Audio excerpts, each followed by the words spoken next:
Dnes je 16. december a v našom adventnom kalendári si nájdeme pod číslovkou 16 symbolicky aj 16-ročnú whisky. Keby sme sa opýtali vo whisky odvetví, ale poviem si whisky nadšencov, aby povedali 16-ročnú whisky, tak pravdepodobne 9 z 10, možno 10 z 10 by povedalo ako prvú voľbu 16-ročný Lagavulin. Toto je naozaj obrovská klasika. Prvýkrát sa teda stretávame v tomto kalendári aj s whiskou, ktorá je z Islay. Jedná sa o Islay Single Malt, teda je to výrobok vyrobený zo 100% sladového jačmeňa na ostrove Islay, teda ktorá je jedným z 5 regiónov. A máme tu teda zastúpenie destilérky Lagavulin. Jedná sa o jednu z Kildaltonských destilérií. Je to vlastne destilérka, ktorá leží medzi Ardbegom a Laphroaigom, medzi dvomi najväčšími a týmto vytvára vlastne tzv. Zlatý trojuholník. Jedná sa práve o tieto tri destilérky. Oni sú označované ako Kildaltonské destilérie podľa takého jedného kríža z 8. storočia, ktorý sa nachádza na ostrove. A je to klasika, ktorú má v portfóliu firma Diageo. A prečo je 16-ročná? Pretože Diageo alebo spoločnosť United Distilleries, ktorá ju teda vlastnila predtým, ktorá sa potom pretransformovala na spoločnosť Diageo, vlastne neverila, že sa dymová whisky niekedy stane populárnou. Posledných 5 rokov, alebo možno 10, ale 5 je úplne neuveriteľných. A práve preto povedali, naša whisky môže mať kľudne 16 rokov, pretože môžeme ju nechávať dozrievať.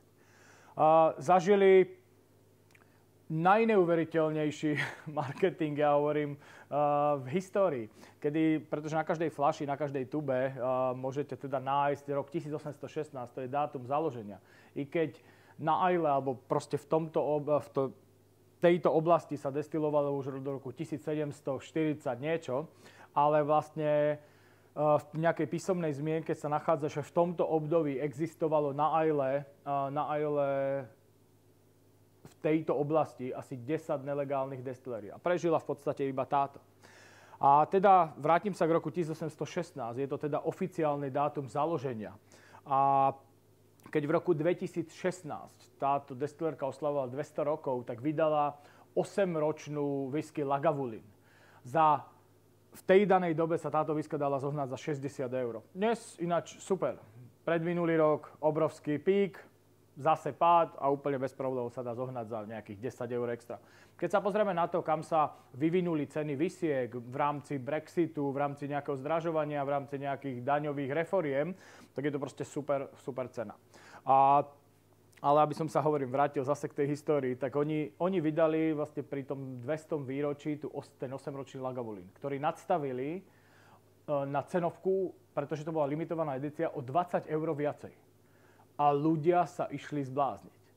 A vtedy si poviete, aký krajší marketing ste mohli vyrobiť, keď predáte whisky s polovičným vekom za 30% viacej peňazí alebo 25% viacej peňazí. Úžasné. Myslím si, že boli veľmi spokojní s týmto, čo sa im podarilo. Táto whisky, ako som povedal, je teda single maltom, a čo je na nej teda, má 43% alkoholu, čo by niekto teda mohol povedať, že mala by mať trošku viacej, alebo mohla by mať trošku viacej, pretože whiskery, ktorí sa venujú takýmto modelom, by mohli teda nejakým spôsobom namietať, ale poďme na to. Je to nádherná, krásna dymovka. Takto vyzerá vlastne dymovka z Islay. Hovorím to trošku v úvodzovkách, pretože pri Diageu je vlastne jedna vec, povieme si, takým všeobecným tajomstvom.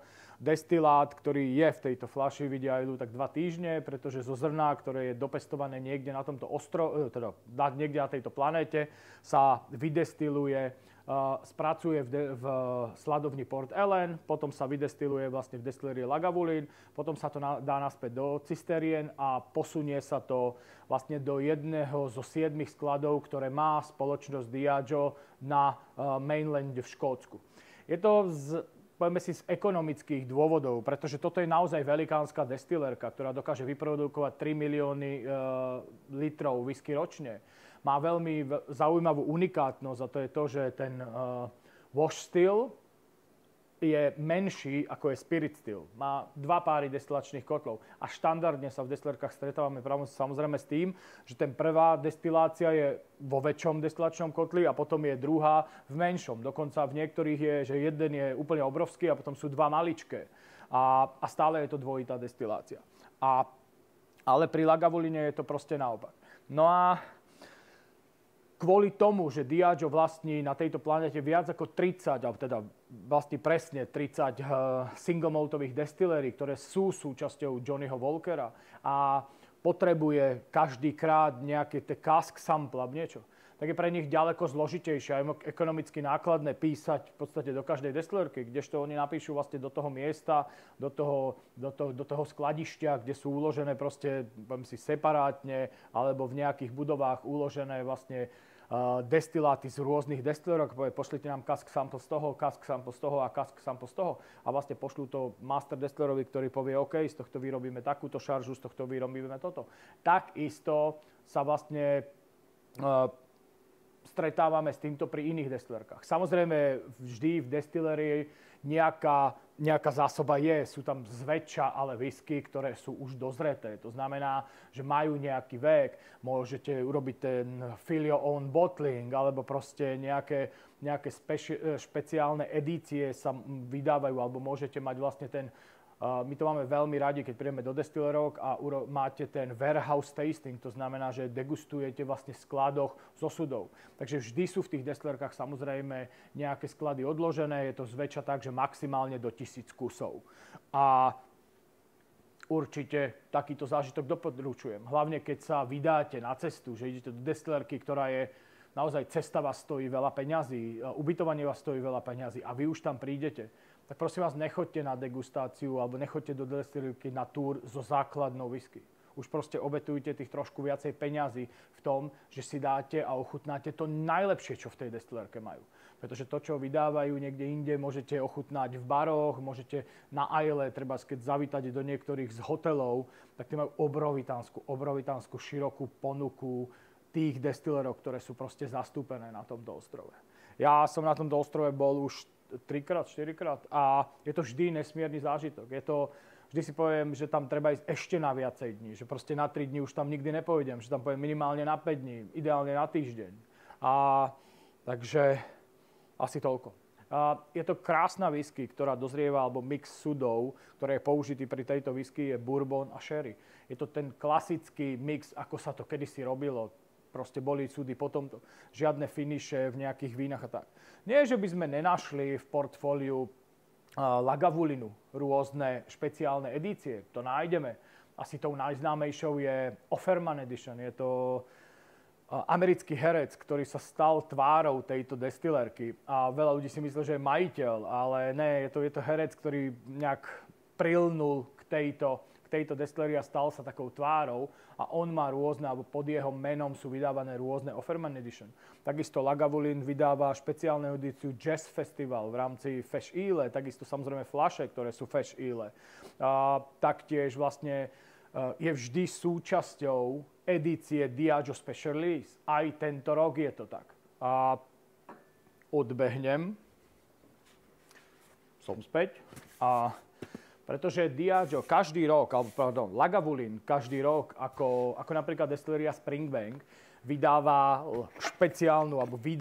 a vydáva špeciálnu edíciu 12-ročnej sudovky. Bola to vždy, poviem si, najočakávanejšia a momentálne aj v tom Diageo Special Release je to vždy najočakávanejšia, alebo jedna z najočakávanejších visiek, pretože sa jedná o 12-ročnú sudovku.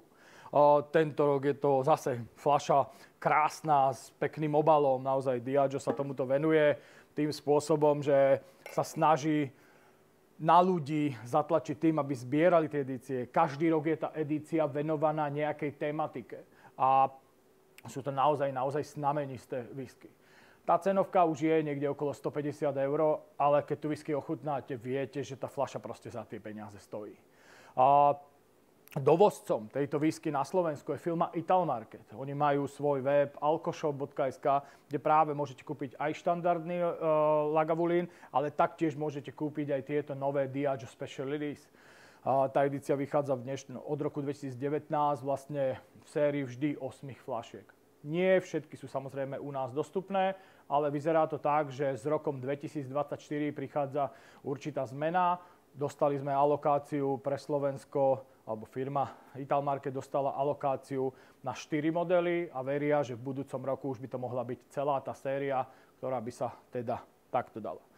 Ale ešte sme si z tej whisky neodpili. Stále tu len o tom rozprávam. A tá vôňa je krásna, prezreté ovocie, krásna dymovka, džem, tmavý med. Proste naozaj nádherný, ovocný, hutný panák. V chuti je tá whisky krásna dymovka, pahrebová, s takou barbecue omáčkou, ako keby ste grilovali proste pri ohni. Výborná hutnosť, tabák, koža, ale ten dojazd je príjemný. Aj keď má tá whisky 43%, je to naozaj skvelá whisky. A ja si myslím, že je to jeden z tých panákov, ktorý, keď to niektoré bary myslia seriózne, tak je to tá fľaška, ktorá tam má byť. Takže verím, že to bolo zase nejako zaujímavé. Dnes 16.